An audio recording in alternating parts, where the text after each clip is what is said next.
नमो अरिहन्ताणं नमो सिद्धाणं नमो आयर्याणं नमो वज्रायाणं नमो लोये सव्यसाहु मंगलम भगवान वीरो मंगलम गौतम गणि मंगलम कुंद कुंदाद्यो जय धर्मोस्तु मंगलम सर्वमंगल मांगल्यम सर्वकल्याणकारकम प्रधानं सर्वधर्माणां जैनं जयतु शासनम् जैनं जयतु शासनम् जैनं जयतु शासनम् निज वज्र पौरुष से प्रभु अंतर कलुष सब हर लिए प्रांजल प्रदेश प्रदेश में पीयूष निर्झर झर गए सर्वोच्च हो अतएव बसते लोक के उस शिखर रे तुमको हृदय में स्थाप मणि मुक्ता चरण को चूमते तुमको हृदय में स्थाप मणि मुक्ता चरण को चूमते।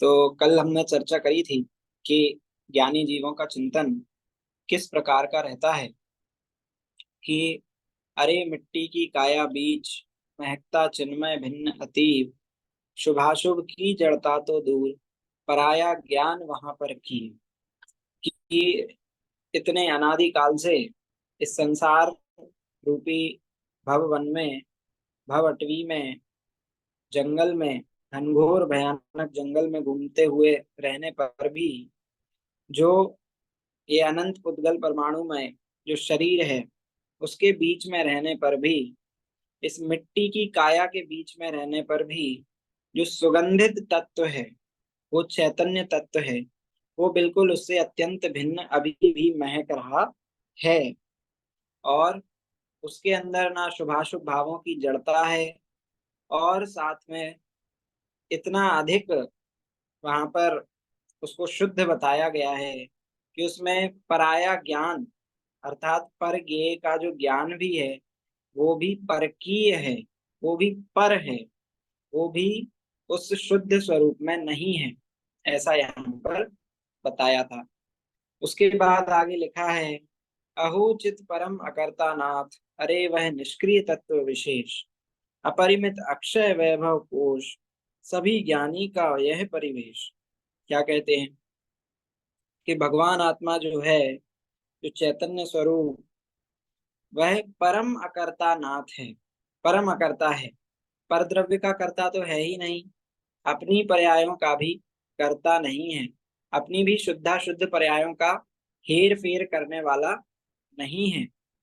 और एक पद में तो कहा कि भाई पर्यायों का भी कर्ता नहीं है अकर्ता नाथ है और उसी के बाद दूसरे पद में कह रहे हैं अरे वह निष्क्रिय तत्व विशेष अर्थात उसके अंदर पर्याय किसी भी प्रकार का परिणमन भी नहीं है ऐसा ध्रुव स्वभाव जो कि दृष्टि का विषय है वह तत्व मैं हूँ वह सिद्ध भगवान है। और कहते हैं अपरिमित अक्षय वैभव कोश और क्या है वह ऐसा वैभव का खजाना है ऐसे वैभव का खजाना है जो कभी भी खत्म नहीं होता अक्षय है। और कैसा है अपरिमित है अपरिमित मतलब जिसकी कोई सीमा नहीं है जिसका कोई माप जिसका कोई मेजरमेंट नहीं है। तो ऐसे सिद्ध भगवान का भी यही स्वरूप है साथ में शुद्ध आत्मा जो कि हम सभी हैं हमारा भी यही स्वरूप है और सभी ज्ञानियों का यह परिवेश अर्थात सभी ज्ञानियों का यह चिंतन रहता है सभी ज्ञानियों की यह अनुभूति रहती है। उसके बाद कहा था भैया जी, भैया जी, इसमें अहो चित, चित मतलब चैतन्य। चित मतलब चैतन्य। हमने कितने सारे विशेषण कितनी बार इस पूजन में ये चित्त शब्द का प्रयोग बाबूजी द्वारा किया गया है कई बार किया है है ना, आपका इसी के प्रारंभ में है कि चिन्मय हो, चिद्रूप प्रभो, ज्ञाता मात्र चिदेश। तो ये सब चैतन्य के ही विभिन्न विभिन्न पर्यायवाची हैं। तो कहते हैं कि भाई इन सभी मर्म को बताने वाला इस विश्व में और कौन है? आप ही हैं, और कोई नहीं है। आपके बिना इस मर्म को बताने वाला और कोई भी इस दुनिया में नहीं है। और सिद्ध भगवान के लिए एक और विशेषण दिया था, जो कि जिससे हम सीमंदर भगवान के रेफरेंस को भी समझते हैं, वैदेही नाथ। और क्यों उनको वैदेही नाथ कहा? क्योंकि भाई अरिहंत परमात्मा के या कहें सीमंदर भगवान के तो अभी देह तो वर्तमान में विद्यमान है, लेकिन उनकी देह दृष्टि छूटने से, या यूं कहें कि भाई विदेह क्षेत्र के वासी होने की वजह से, विदेह क्षेत्र में स्थित होने से उनको वैदेही नाथ कह देते हैं। लेकिन वास्तविकता में तो सिद्ध भगवान जो है वो वैदेही नाथ हैं। क्यों? क्योंकि उनकी तो अब देह भी नहीं रह गई है। वैदेही हो देह में, अब तो वो देह में भी नहीं है, देह से पूरी तरह मुक्त हो गए हैं। द्रव्य कर्म, भाव कर्म, नो कर्म, ये उनके तीनों नष्ट हो गए हैं। तो कह रहे हैं कि इस मर्म को बताने वाला हे विदेही नाथ, हे सिद्ध परमात्मा, और कौन था? अर्थात कोई भी नहीं है। और कहते हैं विधाता शिव पथ के तुम एक, पड़ा में तस्कर दल के हैं। आप ही इस मुक्ति मार्ग, शिव पथ अर्थात मुक्ति मार्ग के विधाता हैं। विधाता अर्थात रचनाकार हैं। जैसे ब्रह्मा जी को अन्य मत में इस सृष्टि का कर्ता मानते हैं, इस सृष्टि का बनाने वाला मानते हैं, तो उसी प्रकार से यहाँ पर कहा कि हे सिद्ध परमेष्ठी, इस मुक्ति मार्ग के आप ही विधाता हैं, है ना। अतः विधाता कहे गणेश, मोक्ष मार्ग के आद्य प्रवर्तक, अतः विधाता कहे गणेश, तुम सम अवनी पर पुरुषोत्तम, और कौन होगा अखिलेश। भक्तामर स्तोत्र की लाइन है कि भाई तीर्थंकर को, या यूं कहें कि चूंकि आदिनाथ भगवान की स्तुति इस भक्तामर स्तोत्र में की गई है, तो आदिनाथ भगवान को ही विभिन्न विशेषणों से मान तुंगाचार्य सम, मानतुंगाचार्य संबोधित करते हैं।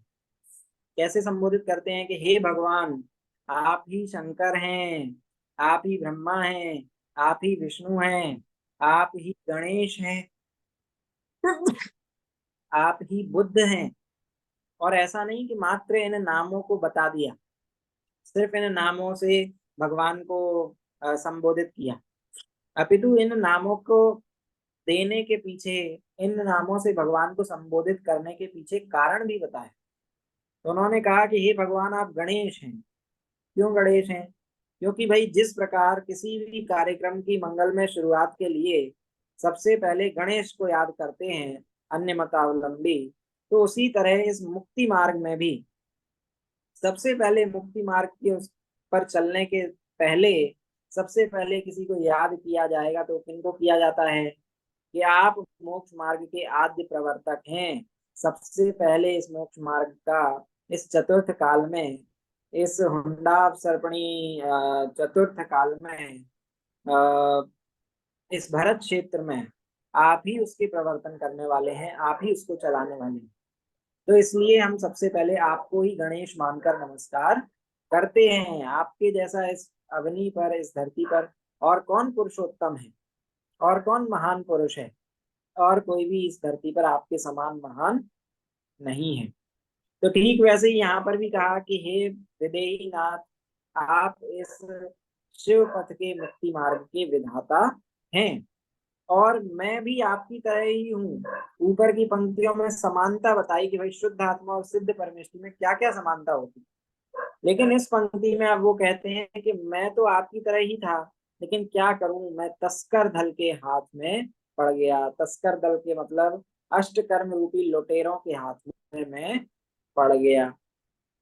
फिर क्या कहा? किया तुमने जीवन का शिल्प, खिरे सब मोह कर्म और गात, तुम्हारा पौरुष झंझावात, झड़ गए पीले पीले पात। हे सिद्ध परमेष्ठी, जिस तरह से एक शिल्पकार, एक मूर्तिकार एक पत्थर में से बुराइयां निकालकर, दोष निकालकर, या कहें तो एक्स्ट्रा मटेरियल निकालकर एक सुंदर मूर्ति उसमें से निखारता है। तो ठीक उसी तरह से आपने अपने जीवन के सारे दोषों को निकाल कर क्या किया है, शिल्प किया है, अर्थात सुंदर रचना की है। आपने अपने जीवन को बिल्कुल सुंदर बना लिया है। ऐसा सुंदर बना लिया है कि भाई हम आपकी तरफ देखते ही रहें, देखते ही रहें, आपके स्वरूप का चिंतन करते ही रहें, करते ही रहें, तो भी हमारा मन नहीं भरता। जिसकी चर्चा इतनी सुंदर, वो कितना सुंदर होगा। जब एक रतन अनमोल है तो फिर रत्नाकर फिर कैसा होगा। ठीक है, समझ में आ रहा है।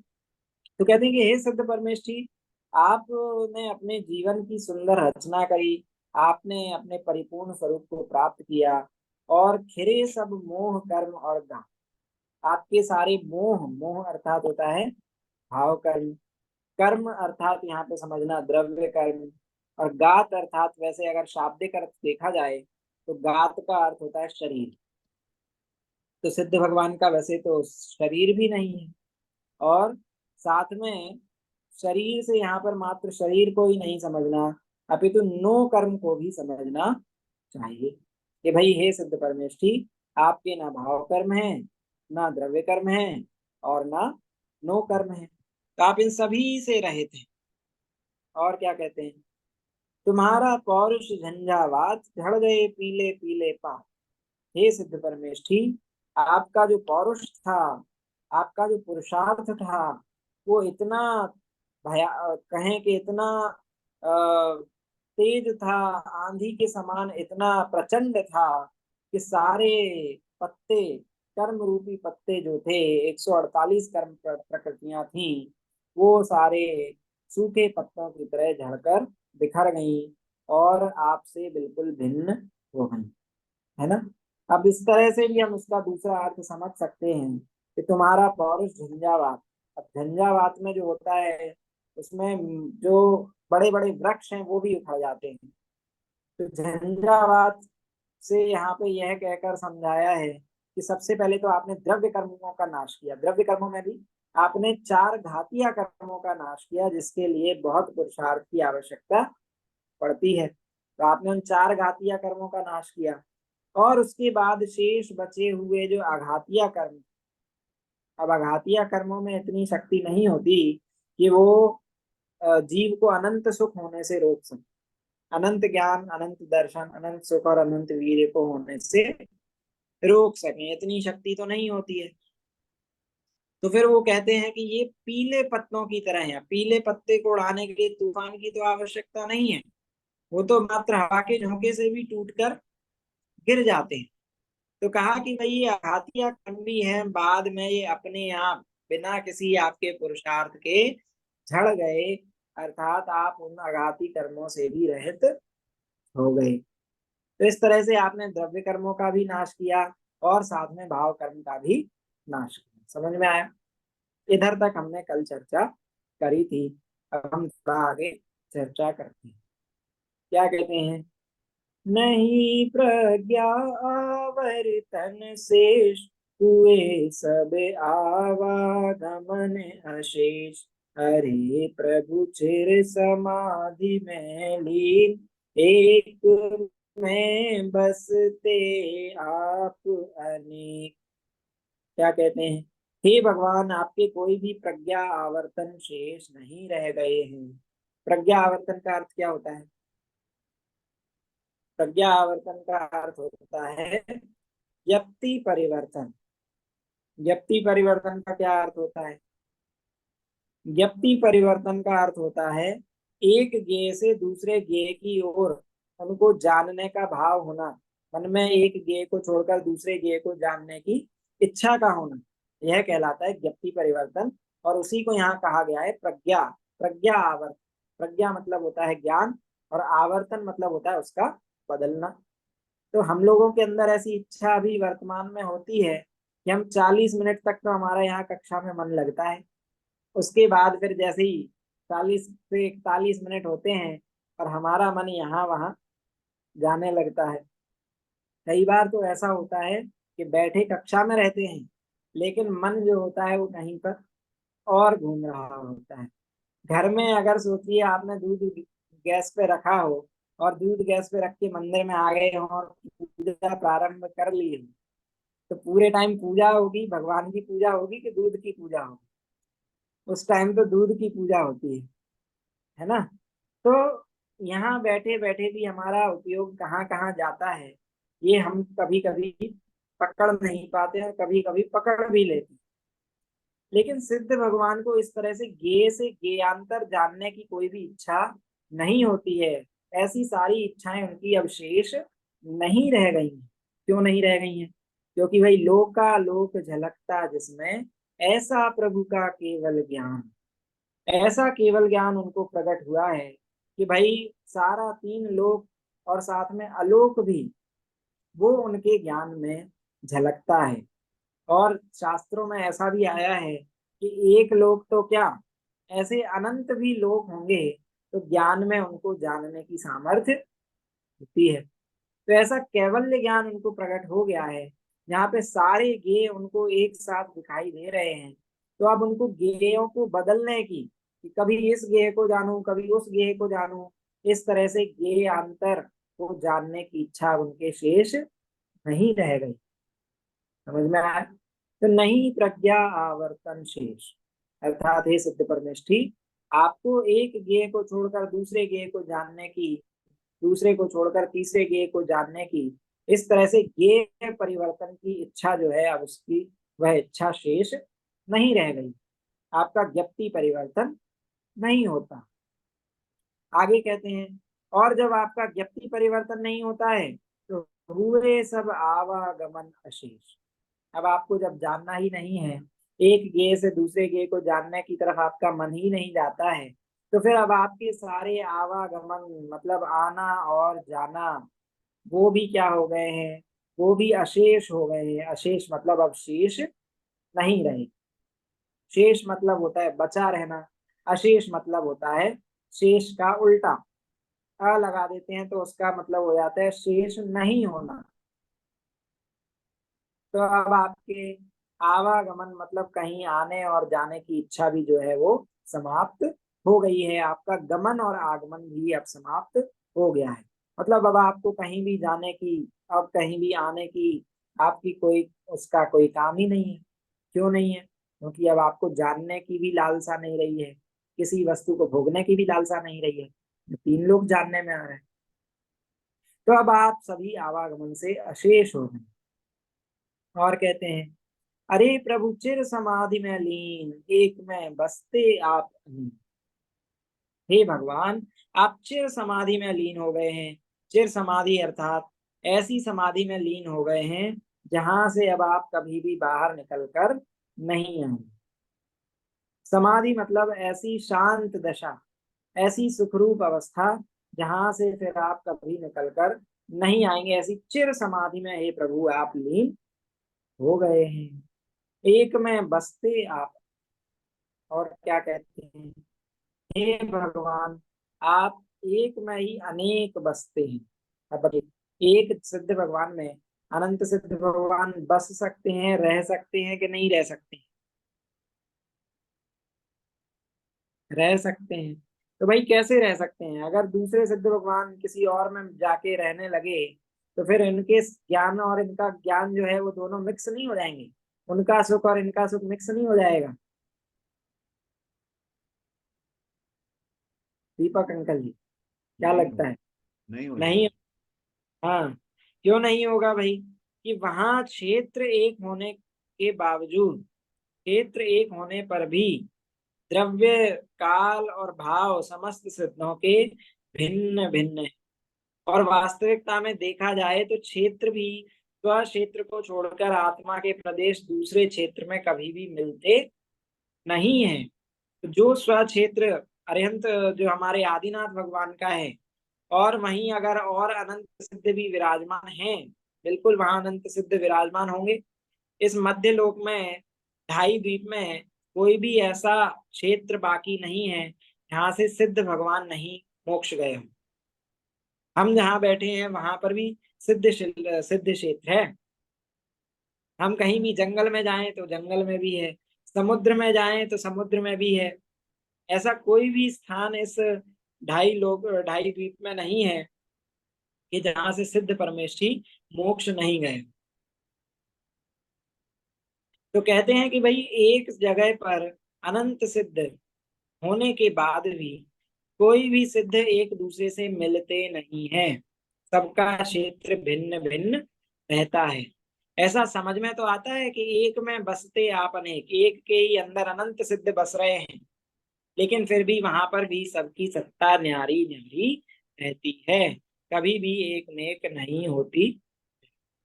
अब आप कहेंगे ऐसा कैसे संभव है, तो इसके लिए उदाहरण भी आया है कि भाई एक रूम में आप चलिए 100 बल्ब लगा लीजिए, अलग अलग रंग के लगा लीजिए, और सारे बल्ब आपने चालू कर दिए। अब पूरा जो कमरा है वो प्रकाश से भर जाएगा कि नहीं भर जाएगा? पूरा कमरा प्रकाश से भर जाएगा। अब बताइए एक साथ जलने के बाद भी वो प्रकाश एक जगह इस पूरे कमरे में होने के बाद भी, एक साथ दिखाई देने के बाद भी, क्या वो प्रकाश मिल गया है कि नहीं मिला? क्या वो प्रकाश मिल गए हैं अलग अलग बल्बों के कि नहीं? नहीं मिले हैं। और इसका हमको पता कैसे चलता है कि हम जो बल्ब बंद करते हैं मात्र वही बल्ब बंद होता है, अन्य सारे बल्बों पर उसका और कोई भी प्रभाव नहीं पड़ता। तो यह सबसे सटीक उदाहरण समझ में आता है सिद्ध भगवान के रहने का स्थान सिद्ध शिला को समझने के लिए, कि सिद्ध शिला पर अनंत सिद्ध, और अनंत सिद्ध ही नहीं, अनंत निगोदिया जीव भी उस स्थान पर विराजमान है। सिद्ध शिला पर कई सारे अनंत निगोदिया जीव भी वहीं प्रति समय एक श्वास में 18 बार जन्म और मरण कर रहे हैं। तो क्या भाई निगोदिया जीवों को भी सिद्धों का थोड़ा सा सुख मिल जाता होगा?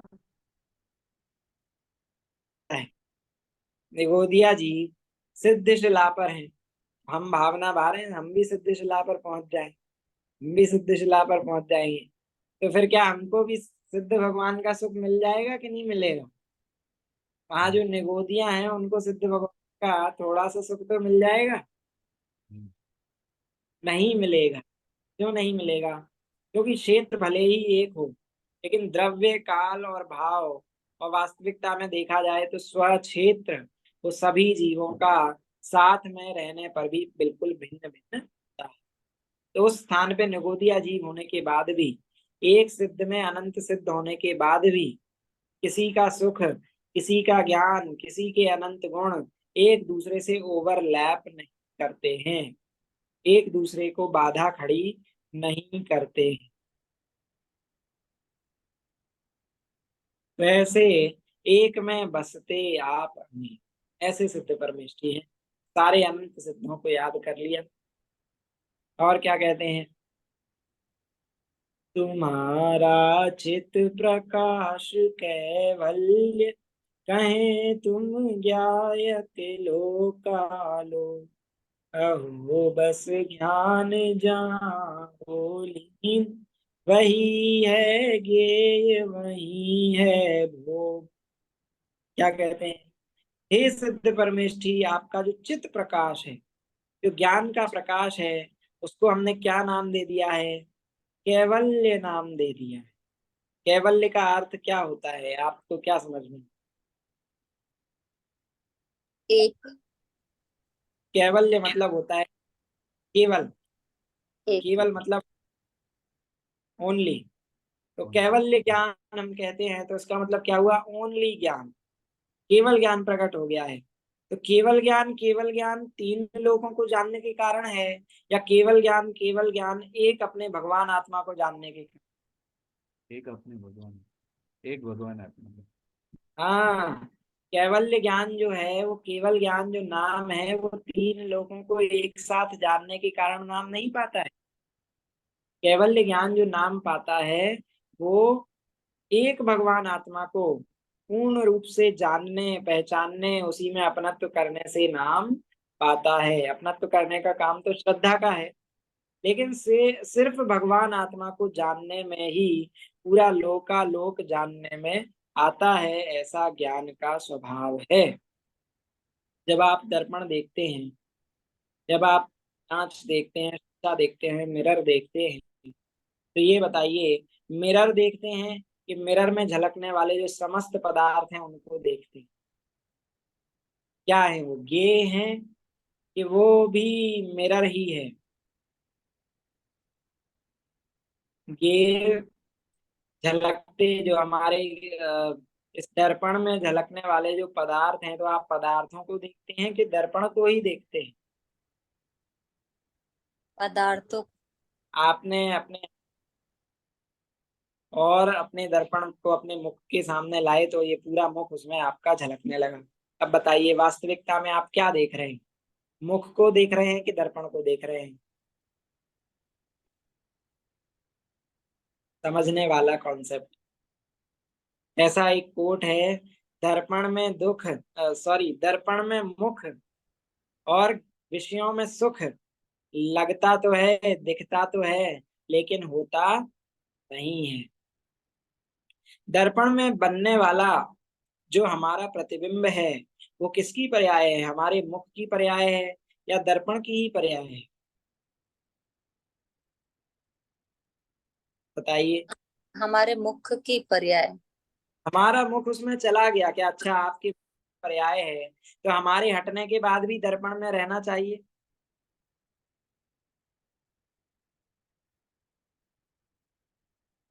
हाँ जी। दर्पण में नहीं, बनने नहीं वाला रहता। क्या? नहीं रहता। आप, हाँ, आपका मुख हट गया, आप चलिए समझ लीजिए उसमें मोर झलक रहा है, दर्पण में रंग बिरंगा मोर झलक रहा है। तो दर्पण की पर्याय है कि मोर की पर्याय है?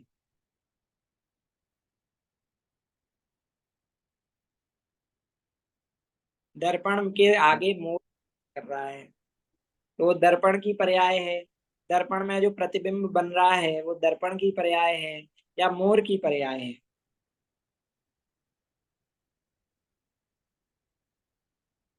दर्पण की। दर्पण की पर्याय है। और समझिए, दर्पण के सामने आपने आग जलाई, दर्पण कितना गर्म हो गया? नहीं हुआ। अगर आग की पर्याय होती तो दर्पण को भी गर्म होना चाहिए था। अगर दर्पण के सामने हमारे खड़े होने से हमारा प्रतिबिंब झलकता है और वो हमारी पर्याय है, तो हमारे जो भी मुंह के कील मुहासे हैं वो सारे दर्पण में भी लगने चाहिए। बराबर। बराबर। ऐसा हो, ऐसा नहीं होता। क्यों नहीं होता? क्योंकि दर्पण के सामने खड़े होने पर भी जो उसमें प्रतिबिंब बनता है, मोर अगर उसके सामने है और उसका प्रतिबिंब अगर उसमें बन रहा है, तो वह दर्पण की ही स्वच्छता है जिसके कारण वो प्रतिबिंब बन रहा है। वरना एक ऐसा बहुत पुराना सा दर्पण लेके आइए, है ना, जिसका पीछे का जो शाइनी पार्ट है वो घिस गया हो, अब उसके सामने खड़ा कीजिए, इतना सुंदर मोर होगा और उसमें कैसा झलकेगा? मोर तो बिल्कुल साफ स्वच्छ सुंदर है, रंग बिरंगा है, सारे चटक रंग दिख रहे हैं। ये दर्पण में तो नहीं बनता उस तरह का। तो दर्पण में बनने वाले जितने भी प्रतिबिंब हैं वो किसकी पर्याय हैं? दर्पण की ही पर्याय है। अब इसी चीज को अपने ज्ञान पर घटाइए। कल मैं पंडित टोडरमल जी द्वारा रचित मोक्ष मार्ग प्रकाशक जी ग्रंथ के तीसरे अध्याय का स्वाध्याय कर रहा था। उसमें तृतीय अध्याय में हमारा बताया कि भाई ज्ञानावरण से होने वाला दुख और उससे निवृत्ति, ज्ञानावरण कर्म के से हमको किस प्रकार दुख होता है उसका वर्णन उस ग्रंथ में। तो ये चीज को समझाने के लिए मैं उस पर भी बात थोड़ी सी करूंगा कि भाई जितने भी ये हमारे ज्ञान का विषय बन रहे हैं, ये किसकी पर्याय हैं? ये की पर्याय है कि मेरे ही ज्ञान की पर्याय है? सिद्ध भगवान के ज्ञान में झलकने वाले तीन लोग, तीन लोग की, तीन लोग हैं इसके कारण वो ज्ञान में झलक रहे हैं कि ज्ञान की ही वो इतनी शुद्धता है कि उसमें तीन लोग झलक रहे हैं? ज्ञान की। ज्ञान की। वो ज्ञान की ही पर्याय है। तीन लोक के कारण तीन लोग इसमें ज्ञान में नहीं झलक रहे हैं। ऑब्वियसली तीन लोक में एक पूरे जितने भी इस पूरे तीन लोक में द्रव्य हैं, उन सभी द्रव्यों के अंदर प्रमेयत्व नाम का एक गुण है, प्रमेयत्व नाम का एक सामान्य गुण है। प्रमेयत्व नाम के गुण का क्या कार्य है? वो इसमें भी जिस आता है। शक्ति के कारण सामान्य गुण किसी में ना भी किसी ज्ञान का ज्ञान का विषय। हाँ, ज्ञान का सामान्य गुण है, किसी ज्ञान का विषय अवश्य बनते हैं, वह कहलाता है प्रमेयत्व गुण। विषय। सभी द्रव्यों के अंदर वो प्रमेयत्व गुण है। सभी द्रव्यों के अंदर किसी ना किसी ज्ञान में अ, भाषित होने की, ज्ञान में झलकने की शक्ति मौजूद है। तो भाई वो ये कि इस शक्ति के कारण ज्ञान की महत्ता है, ज्ञान की महत्ता अपनी अपनी शक्ति के कारण, तीन लोक को झलकाने की शक्ति स्वयं के कारण ही है। वो शक्ति ज्ञेयों पर निर्भर है कि अपने ज्ञान के ही अंदर ऐसी स्वच्छता मौजूद है कि पूरा तीन लोक उसके अंदर झलके। ऐसी स्वच्छता ज्ञान में ही मौजूद है, ज्ञेयों से उसमें कोई भी प्रभाव नहीं। तो वहां कहते हैं टोडरमल जी कि भाई हमारा स्वभाव तो जानना देखना है। अब हमारा जो ज्ञान दर्शन है वो किन से प्रवर्तता है? अभी हम संसार अवस्था में हैं, तो ये हमारे पांच इंद्रिय और मन के द्वारा हमारा ज्ञान और दर्शन प्रवर्तता है, जानता है। तो हम ऐसा मानते हैं, और साथ में एक चीज और, हमको अभी मोह कर्म भी साथ में लगा हुआ है, दर्शन मोह। दर्शन मोह के कारण पदार्थों का जैसा स्वरूप है वैसा हमको भाषित नहीं होता है। तो हमको निरंतर, अब हमारा ज्ञान स्वभाव तो अनंत है, लेकिन वो प्रकट नहीं हो पा रहा है, और हम इन इंद्रियों के माध्यम से जान रहे हैं। और साथ में हमारी इन विषय ग्रहण की, या कहें कि ज्ञेयों को जानने की इच्छा निरंतर बनी हुई है। बनी हुई है कि नहीं बनी हुई? अब ज्ञान गुण हमारा, लेकिन चूंकि उसको इस अष्ट कर्मों में, ये ज्ञानावरण कर्म में रोक कर रखा है, उसके कारण वो पूरा ज्ञान प्रकट नहीं हो पा रहा है। लेकिन ज्ञान का स्वभाव तो जानने का है, वो तो जानेगा सब। तो निरंतर इस मोहनी कर्म के कारण हमको पर वस्तुओं को जानने की इच्छा बनी रहती है। और जैसे ही इन इंद्रियों को एक विषय मिलता है, उनको जानता है, थोड़ी देर जानने के बाद फिर किसी दूसरे विषय को जानने की इच्छा हो जाती है, फिर दूसरे से तीसरे को जानने की इच्छा हो जाती है।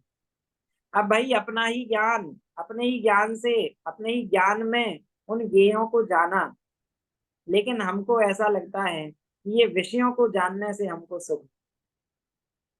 कोई संगीत सुनने का मन हुआ, ज्ञान करने का मन हुआ, जानेंगे कैसे? वो अपने ज्ञान से जाने। वो ज्ञेय जो बनेगा, संगीत का जो ज्ञान है, वो ज्ञेय बनेगा, वो किस में बनेगा? हमारी ज्ञान पर्याय में ही बनेगा। तो अपने ज्ञान से अपने ज्ञान को ही जान लिया, और ऐसा मान लिया कि भाई ये ज्ञेय के कारण मेरे को सुख हो रहा है। उसके लिए एक बहुत अच्छा उदाहरण भी दिया। जैसे हम सभी ने देखा है बचपन से कि भाई कुत्तों को हड्डी पसंद होती है, कुत्तों को हड्डी डाल दी जाती है। उसके पीछे कारण है, कुत्ता हड्डी के पीछे इतना लालायित क्यों होता है? कुत्ता हड्डी चबाता है, हड्डी में से, हड्डी के चबाने पर उसके दांतों के जो जबड़े हैं, वो इतनी हड्डी इतनी सख्त होती है कि जब वो उनको चबाने की कोशिश करता है तो ये सारे जबड़े छिल जाते हैं। छिल जाने के कारण उसमें से रक्त निकलता है। जब रक्त निकलता है तो उनका स्वाद आता है। तो उस कुत्ते को क्या लगता है कि हड्डी में से स्वाद आ। अब बताइए, वो रक्त का स्वाद स्वयं के रक्त का स्वाद है कि हड्डी का स्वाद है? स्वयं के रक्त का स्वाद। तो वही दशा हमारी भी है। हमारा ज्ञान पूरे लोक के जितने भी हमारे सामने विषय होते हैं, उनको जानने में प्रवर्तता है, इन इंद्रियों के माध्यम से प्रवर्तता है। अब जान भी हमारा ज्ञान ही रहा है, और जान किसको रहा है? हमारे उस गे जो हमारे ज्ञान पर्याय में बना, उसी को जान रहा है। लेकिन मानता कैसा है? कि मैंने ये रसगुल्ला खाया तो रसगुल्ले में से स्वाद आया, मैंने ये टीवी पे जो चल रहा है इसको जाना तो उसमें से मेरे को आनंद आया, ऐसा मानना। ये मिश्रित ज्ञान का अनुभवन हमको अनादिकाल से चल रहा है। अनादिकाल से हम यही मान रहे हैं कि ये हमारे सामने होंगे तब हमको ज्ञान हो। लेकिन देखिए, सिद्ध परमेष्टि, अरहंत परमेष्टि, जिनको कैवल्य ज्ञान हो गया है, किसी भी ज्ञेय को जानने नहीं जाते हैं, और फिर भी पूरा तीन लोक एक स्थान पर बैठे हुए हमसे भी ज्यादा स्वच्छता से वो जानते हैं। पांचों इंद्रियों और छहों मन में से छठवें मन में से कोई भी एक इंद्री नहीं है, कोई भी मन शेष नहीं है, उसके बाद भी बिना स्पर्श किए और सारी की सारी वस्तुओं को, तीन लोक के समस्त पदार्थों को बिल्कुल हाथ पर रखे हुए आंवले के समान प्रत्यक्ष जानते हैं। इसका क्या अर्थ हुआ कि ज्ञेयों से ज्ञान नहीं आता, ज्ञान में से ही ज्ञान आता है। जो ज्ञान की पर्याय उत्पन्न होती है वो अपने साथ ये पूरे तीन लोक को जानने की शक्ति को लेकर उत्पन्न होती है। उसमें पूरा तीन लोक झलकता है। तो उसको कहीं भी जानने के लिए नहीं जाना पड़ता ज्ञेयों के पीछे कि इस ज्ञेय को जानूं, उस ज्ञेय को जानूं, उस ज्ञेय को जानूं, पूरा तीन लोक सामने झलक रहा है। लेकिन सिद्ध भगवान की दृष्टि उस लोक पे नहीं होती, उस लोक को जानने वाले के ऊपर। वो लोक जिसमें झलक रहा है ऐसे ज्ञान गुण, और उस ज्ञान गुण जैसे अनंत गुणों के गोदाम, उस अनंत गुणों के वैभव कोश भगवान आत्मा के ऊपर हो। अब समझ में आया? तो कहते हैं तुम्हारा चित प्रकाश कैवल्य, अरिहंत भगवान, सिद्ध भगवान, जो कैवल्य ज्ञान इनको प्राप्त हुआ है वो लोकालोक को जानने के कारण कैवल्य नाम नहीं पाता, अपितु अपने आत्मा को जानने के कारण कैवल्य नाम आता है। लोकालोक तो व्यवहार से जानने में आते हैं, ऐसा कहने में आता है। ऐसा कह देते हैं कि लोकालोक को जान, वास्तविकता में किसको जान रहे हैं? अपने आत्मा को जान, है ना। तो वैसे ही जब हम दर्पण देखते हैं तो हम दर्पण की ही पर्याय को देखते हैं। हमको लगता है ऐसा कि हमारा चेहरा उसमें चला गया, हमारा चेहरा उसमें झलक रहा है, लेकिन उसमें जो प्रतिबिंब बना है उस दर्पण की स्वच्छता के कारण दर्पण में दर्पण से ही बना है। उसमें हमारे चेहरे का एक परमाणु मात्र भी नहीं गया है। ठीक उसी तरह हम कितना भी लोक को जानते रहे, एक भी ज्ञेय हमारे ज्ञान में आज तक प्रवेश नहीं किया है। हमने आग जलती हुई देखी, हमारा ज्ञान वैसे ही का वैसे ही। हमने ठंडा बर्फ देखी, हमारा ज्ञान वैसा का वैसे ही। हमने किसी का मर्डर देखा, ज्ञान वैसा का वैसे ही। हमने बहुत सुंदर दृश्य देखा, ज्ञान वैसा का वैसे ही। दर्पण का काम क्या है? दर्पण का काम है झलकाना। ज्ञान में वो सब झलकता रहता है, लेकिन हम मोही हैं। हम मोही हैं तो ये मान लेते हैं कि दर्पण में कुछ अच्छा झलका तो अरे मैं अच्छा फील करने लगा, कुछ गलत झलका तो अंदर से ग्लानि होने लगती है, घृणा होने लगती है। लेकिन दर्पण जैसे स्वच्छ रहता है, किसी भी तरह के गेय झलके उसमें दर्पण तो दर्पण ही रहता है। ठीक उसी तरह से ज्ञान में किसी भी प्रकार के गेय झलक जाए, ज्ञान ज्ञान ही रहता है, गेयों का उसमें किंचित मात्र भी प्रवेश नहीं। जी, पूछे हम। मेरा बोलने का मतलब है अभी अपन जो स्वाध्याय करते हैं, समझो जो भी पढ़ते हैं और जी उससे जो ज्ञान प्रकट होता है, जी। तो वो अपने मन के द्वारा ही अपन सब जानते हैं, समझो। तो हाँ जी। वो जो वो ज्ञान है और वो जो केवल ज्ञान है वो दोनों अलग अलग है ना, मतलब।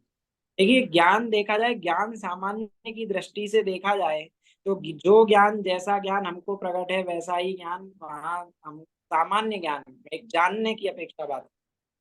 अभी इसमें उतना हम नहीं जान रहे कि जैसा केवल ज्ञान डिटेल में जानता है वैसे हम जान सकते हैं, हम नहीं जान सकते। लेकिन ज्ञान सामान्य की दृष्टि से बात की जाए तो जो क्षयोपम ज्ञान हमको अभी वर्तमान में मौजूद है वही क्षयोपम ज्ञान आगे चल के कैवल्य ज्ञान रूप में परिवर्तित, हाँ। ज्ञान गुण वही है। हम्म। अभी से क्षयोपम ज्ञान की पर्याय आ रही है, जब केवल ज्ञान हो जाएगा, इस आवरण का क्षय हो जाएगा तो वहां से केवल ज्ञान की पर्याय आने लगेगी। लेकिन स्तोत्र जो है, जो स्रोत है, मतलब जहां से मेन जो ज्ञान गुण है जिसमें से पर्याय आ रही हैं, वो ज्ञान गुण सेम ही रहता है, उसकी पर्याय मात्र बदली। अब आपने कहा शास्त्रों को पढ़ के हमने जाना, तो शास्त्र से ज्ञान हुआ, मान लिया। तो भाई शास्त्र जैसा आपको आपने पढ़ा आपको भी वैसा ही ज्ञान होना चाहिए जैसा मेरे को ज्ञान हो रहा है। ऐसा होता है क्या? क्लास में 40 बच्चे हैं, टीचर सबको पढ़ाता है, एक साथ पढ़ाता है, बराबर। एक जैसा पढ़ाता है। किसी को कोई ऐसा नहीं कि भाई कोई इंटेलिजेंट स्टूडेंट है तो उसको कुछ विशेष क्लास में अलग से दे दिए। सबको बराबर पढ़ाता है। कोई बच्चे बहुत कम बात में भी, कम बोलो तो भी बहुत अच्छे से समझ लेते हैं, और कोई बच्चे बहुत 3-4 बार समझाओ तो भी उसको नहीं तो समझ पाते। किस कारण से? ये तो सामने बराबर है। मतलब उनके ज्ञान के गुण के कारण से। ज्ञान में वो जानने का अभी योग्यता नहीं है, इस वजह से ये सामने होने के बाद भी वो ज्ञान में समझ में नहीं आता।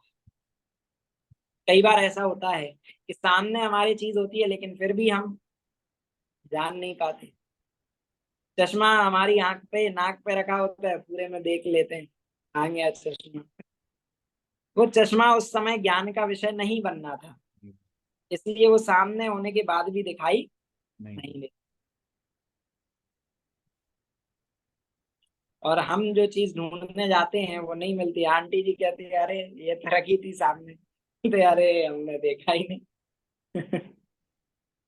तो इसका मतलब यह है कि ये से ज्ञान नहीं होता, ज्ञान से ही ज्ञान होता है। लेकिन हमारा जो हिसाब है, हमारा जो, हमारी जो गति है वो कैसी हो रही है? कुत्ते जैसी हो रही है। चबाता हड्डी है, हड्डी। लहू स्वयं का निकल रहा है, रक्त स्वयं का बह रहा है, स्वाद स्वयं के रक्त का आ रहा है, लेकिन मान क्या लेता है? हड्डी का। हड्डी। वैसे ही ये जो है वो जानने में, हमारे ज्ञान में ही आ रहे हैं, हमारे ज्ञान की स्वच्छता में आ रहे हैं। है ना? कई बार ये सामने भी नहीं होते हैं तो भी हम जान लेते हैं। अभी आपसे कहें आंख बंद करिए और अपने माता पिता को याद कीजिए, सामने नहीं भी है तो भी याद कर लेते।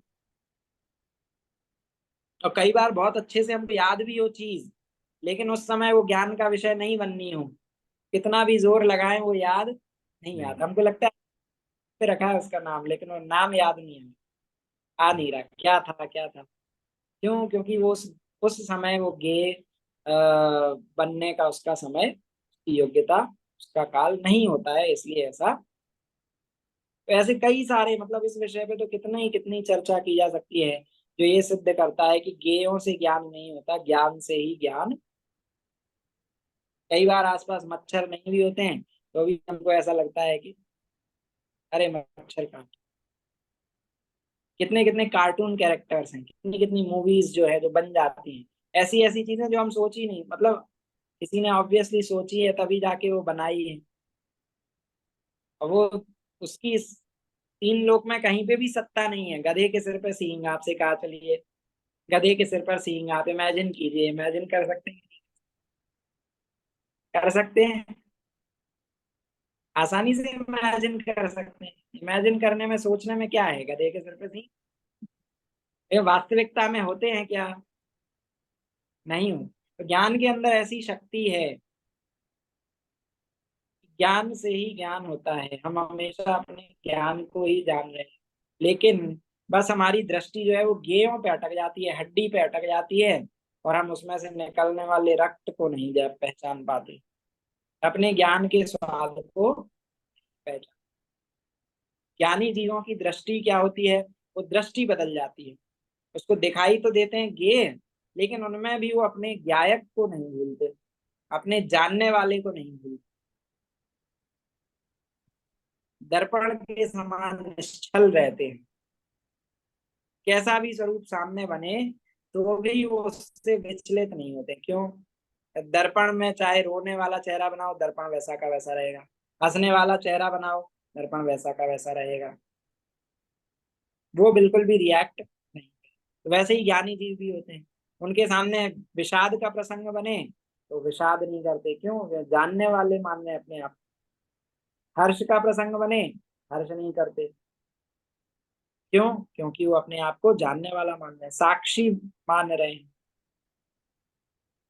है ना? तो इससे और ऐसे कई उदाहरणों से सिद्ध होता है कि भाई तुम्हारा चित प्रकाश कैवल्य कहें तुम ज्ञायक लोकालोक। हे सिद्ध भगवान, आपको लोकालोक का ज्ञायक तो कहा जाता है, लेकिन वास्तविकता में तो आप किसके ज्ञायक हैं? आप अपने ज्ञान के ही, आप अपने भगवान आत्मा के ही गायक हैं। और क्या कह रहे हैं? अहो बस ज्ञान जहाँ हो लीन, वही है गे वही है भोग। और क्या गे है, क्या भोग है?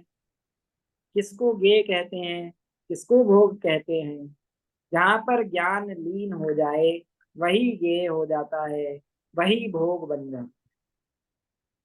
अभी हम रसगुल्ले का सेवन करें तो वो हमारे ज्ञान का गे बन जाएगा, और उसी में हम तन्मय हो जाएंगे और उसी में रम जाएंगे, तो वही इस ज्ञान का भोग बन जाएगा। तो ये हमारे में ऐसा पंचेंद्रियों के कारण ऐसा प्रवर्तन होता है। अब सिद्ध भगवान का ज्ञान कहाँ पर लगा हुआ है? सिद्ध भगवान का ज्ञान जो है वो आत्मा में लगा हुआ है, आत्मा को जानने में लगा हुआ है। तो ज्ञान जहाँ पर लीन हो गया, जहाँ से आया था वहीं लीन हो गया, तो वही उसका गेय बन गया, वही उसका भोग बन गया। है ना? अभी समझ लीजिए, आप ज्ञान का सम्यक मिठाई हो का। गए। हाँ अपन कहते हैं ना ज्ञान सम्यक हो गए, हाँ, ज्ञान मेरा सम्यक हो गए। सम्यक मेरा हो गया, ज्ञान में ज्ञान का ज्ञान अब हो गया। तो वो चीज बिल्कुल सही बात है, सिद्ध परमेष्टि को हो जाती। वैसे ही दृष्टि जो है वो ज्ञानी जीवों को हो जाती है। अभी आप समझ लीजिए, अभी हम इस पंक्ति पर चर्चा कर रहे हैं, अहो बस ज्ञान जहाँ हो लीन, वही है गे वही है भूल। अभी आप किसी अपनी पसंदीदा मिठाई का सेवन कर रहे हैं, है ना? और तभी के तभी कोई दुख भरा समाचार मिल जाए। अब भले ही वो मिठाई मुंह में है, भले ही उसका स्वाद मुंह में आ रहा है, लेकिन ज्ञान कहाँ चला गया? उस गलत समाचार की तरफ चला। तो हमारे ज्ञान का गेय क्या बन गया? वो गलत समाचार। हमारा भोग क्या बन गया? हम सुख भोग रहे हैं उस मिठाई के सेवन का, या उस गलत खराब सूचना का दुख भोग रहे हैं? हम गलत उस खराब सूचना का, गलत सूचना सूचना का में। दुख भोग रहे हैं। इसका मतलब क्या हुआ? कि भाई जहाँ ज्ञान लीन हो जाता है वही उसका गेय बन जाता है, वही उसका भोग बन जाता है। तो ऐसे हमारे सिद्ध भगवान का जो गेय है, सिद्ध भगवान का जो भोग है, वो क्या बन गया है? वो उनका भगवान आत्मा उनका गेय बन गया है, वही उनका भोग बन गया है। तो इसलिए उनका ज्ञान जो है वो अपने भगवान आत्मा में लीन हो गया।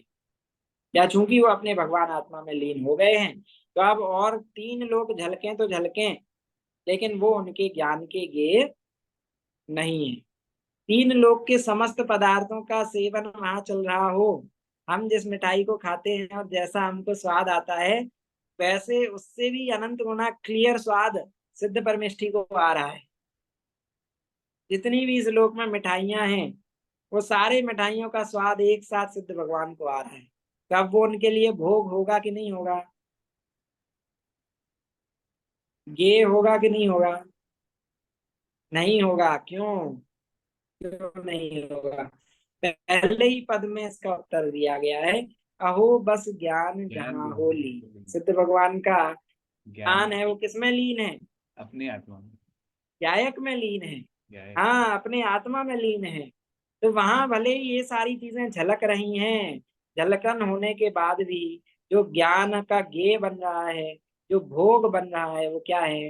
वो मात्र और मात्र भगवान आत्मा ही हो रहा है, और कुछ भी। पूरा लोकालोक झलकने के बाद भी ना वो उनके ज्ञान का गेय है, ना वो उनका भोग है। क्यों? क्योंकि उनमें उनकी लीनता नहीं है। है ना? ऐसे आपने उदाहरण सुने होंगे कि भाई कोई अपने कार्य में इतना तल्लीन हो गया। ऐसे ऐसे जीव हुए, श्रीमद राजचंद्र जी का नाम आपने सुना होगा। शतावधानी उनको कहा कहते थे कि भाई अलग अलग तरह के घंटे बज रहे हैं, अलग अलग तरह के वाद्य यंत्र बज रहे हैं, अलग अलग कार्य चल रहे हैं, तो भी एक साथ 100 गेयों को वो जान सकते थे। बराबर उनकी तरफ उपयोग बना रह सकता था। जब सोचिए, एक इस पंचम काल में उत्पन्न होने वाले मति ज्ञान धारक जीव की इतनी शक्ति हो सकती है, केवल ज्ञान की कितनी शक्ति है? तो वहां इतने विषयों को जानने के बाद भी उनमें उनकी तल्लीनता नहीं होती, उनकी ओर उनकी दृष्टि नहीं होती, तो वो उनके गेय भी नहीं बनते, वो उनके भोग भी नहीं। आत्मा उनके ज्ञान का गेय बनता है, और चूंकि आत्मा में ही उनका ज्ञान लीन हो गया है, तो वही उनका भोग बन जाता है। उसका ही निरंतर भोग चलता है ना। चटरस की क्या चाहत में, तुम निज रस के अनुभव में। चटरस सामने झलक रहे, लेकिन अब चाह ही अंदर में शेष नहीं रह गई, तो हमेशा निजानंद का भोग चलता रहता है, निजानंद का रस पीते हैं। गेयों में से अब उनको रस नहीं है। हमको गेयों को देखकर जिस तरह से अलग अलग गेयों को जानने की इच्छा होती है, सिद्ध भगवान को अब इच्छा का अभाव हो गया है। और चूंकि तीन लोग को जान लिया है, सभी सामग्रियों को एक साथ जान लिया है, तो अब उनको ना जानने की इच्छा रही, और तीनों लोग जानने में आ गया, वहीं पूर्ण सुखी हो। हम किस लिए दुखी होते हैं कि इच्छा तो हमारे को बहुत है, लेकिन इंद्रियां जो हैं एक बार में एक ही विषय को जान सकती हैं। तो इच्छा ज्यादा होने के कारण हम हमेशा निरंतर आकुल व्याकुल, इसको जानूं फिर इसको छोड़ के इसको जानूं, इसको छोड़ के इसको जानूं, ऐसा हमारा जो ज्ञान है वो आकुलित व्याकुलित है। लेकिन सिद्ध भगवान को ऐसा कोई भी विकल्प शेष नहीं है, कोई प्रज्ञा आवर्तन शेष नहीं, इसलिए वो परम सुखी हो गए। समझ में आया आज का थोड़ा टेक्निकल विषय। अच्छा, मतलब ज्यादा द्रव्य दृष्टि के ऊपर विषय रहा आपने, द्रव्य हाँ, दृष्टि के विषय। तो और अलग चीज है, ज्ञान और ज्ञेय किस तरह से काम करते ज्ञान और हैं ज्ञेय, ये के समय बारे सार में भी आता है ना, समय सार में इसका अधिकार है ना, ज्ञान और ज्ञेय का। में। ज्ञेय तत्व प्रज्ञापन और ज्ञान तत्व ज्ञेय प्रज्ञापन प्रवचन सार जी का विषय। समय प्रवचन, सार विषय जो है वो दृष्टि का विषय है, श्रद्धा दृष्टि का का विषय विषय, बराबर। है ना। और प्रवचन सार जी का जो विषय है वो ज्ञान का विषय ज्ञान का, ज्ञान का अधिकार। है। नियम सार का जो विषय है वो आचरण का विषय है। नहीं, क्योंकि आपने जो ये एग्जाम्पल दिया था ना, जो मिरर का, हाँ मोर, मोर का हाँ, ये और एग्जाम्पल दिया, अब उसमें समय सार में बहुत बार समय आता है। सार समय सार जी में श्रद्धा की दृष्टि से वहां कोट कर देते हैं कि बराबर। ज्ञानी जी के सामने सारे प्रसंग बनने के बाद भी वो उनसे अलिप्त रहते हैं। मतलब उनमें उनकी श्रद्धा जो है एक बार अपने गायक तरफ स्वभाव की तरफ मुड़ गई, तो अब फिर बाहर में उनका अपनापन नहीं होने की वजह से बाहर कितने भी प्रसंग बने वो बिल्कुल भी विचलित नहीं हुए। तो वहां श्रद्धा के ऊपर ऐसा घटाया है, हम यहाँ ज्ञान के ऊपर घटा रहे हैं। कहने का तात्पर्य ये है कि सभी चीजें झलकने के बाद भी हमको गायक को जानने में किंचित भी कठिनाई नहीं होनी चाहिए। हम किसकी कोशिश में लगे रहते हैं, हम चाहते हैं कि हमारा ज्ञान शून्य हो जाए, हमको विकल्प उत्पन्न ही नहीं हो। सारी दुनिया किसको कंट्रोल में करने में लगी है, मन को कंट्रोल में करने में लगी है। मन वचन और काय इनको कंट्रोल में करना चाहती है, योगा करती है। योगा करती है मतलब ऐसे बस बैठ गए ध्यान करने बैठ गए, और किसका ध्यान कर रहे हैं, कोई ज्योति है उसका ध्यान कर। लेकिन जब तक मिथ्यात्व नहीं जाएगा, तब तक आप जो अरिहंत परमात्मा भी जिसको कंट्रोल में नहीं कर सके, ऐसे मन वचन काय को आप कैसे कंट्रोल कर लेंगे। Correct. तो तीन लोग झलकने के बाद भी, तीन लोग झलकेगा भी, उसमें भी आप अपने आप को गायक देख सकेंगे। और अरहंत परमेष्ठी सिद्ध परमेष्ठी इसका सर्वोत्कृष्ट उदाहरण। आप कहें कि भाई सारे प्रसंग शांत हो जाएं, हम संसार से बिल्कुल निर्भर हो जाएं, तब जाके हम वैराग्य पथ पर आगे बढ़ेंगे, ऐसा संभव है क्या। ये सारी गाड़ियां निकल जाएं, सब गाड़ियां चली जाएं, तब जाके मैं रोड क्रॉस करूंगा, हो सकता है क्या ऐसा। ऐसा नहीं हो सकता, गाड़ियां निकलती भी रहेंगी, आपको अपना रास्ता उन्हीं के बीच में से जाना पड़ेगा। वैसे ही पूरा तीन लोग झलकता रहे, हमारी आंखों के सामने परिवार में कुछ ना कुछ होता रहे। सबसे पहले तो बड़े पंडित जी साहब कहते हैं कि घर को छोड़ देना चाहिए जिसको साधना करनी है, आश्रम में त्यागी व्रतियों के साथ जाकर रहना चाहिए। अगर नहीं भी छोड़ पा रहे हैं, तो अब उनके बीच में भी सब कुछ होते होते भी जो दृष्टि है वो अपनी आत्मा पर जब आ जाएगी, तो सब कुछ होने के बाद भी कोई वो चीज हमको विचलित नहीं करती। ऐसा ज्ञानी जीवों का चिंतन होता है।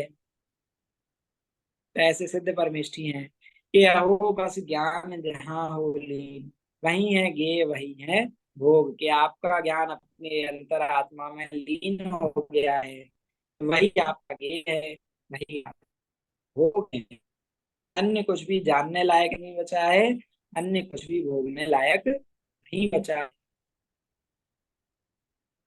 तो ऐसे सिद्ध परमेष्ठी के स्वरूप को हम और समझें, और वैसे ही अपने शुद्धात्मा को भी समझें।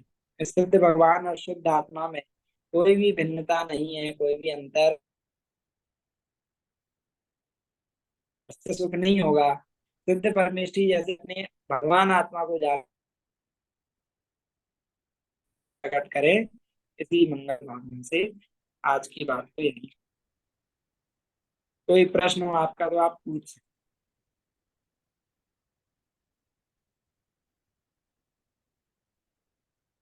हैं। बिलवाणी स्तुति। ये सूझे लो कालो, शोभा हे जिनवाणी भारती, रोज जपो निन रे, जो तेरी शरण रहे, सो पावे सो। हाँ, बारहवीं